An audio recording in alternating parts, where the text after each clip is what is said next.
হাজার বছর ধরে আমি পথ হাঁটিতেছি পৃথিবীর পথে।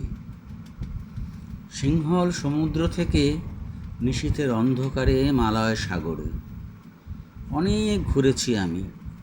বিম্বিসার অশোকের ধূসর জগতে সেখানে ছিলাম আমি আরও দূর অন্ধকার বিদর্ভ নগরে। আমি ক্লান্ত প্রাণ এক, চারিদিকে জীবনের সমুদ্র সফেন। আমারে দুদণ্ড শান্তি দিয়েছিল নাটোরের বনলতা সেন। চুল তার কবেকার অন্ধকার বিদিশার নিশা, মুখ তার শ্রাবস্তির কারুকার্য।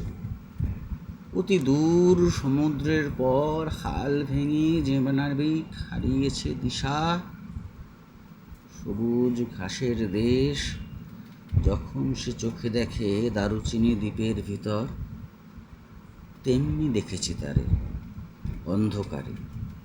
বলেছে সে, এতদিন কোথায় ছিলেন? পাখির নীড়ের মতো চোখ তুলে নাটোরের বনলতা সেন। সমস্ত দিনের শেষে শিশিরের শব্দের মতন সন্ধ্যা আসে। ডানায় রৌদ্রের গন্ধ মুছে ফেলেছিল।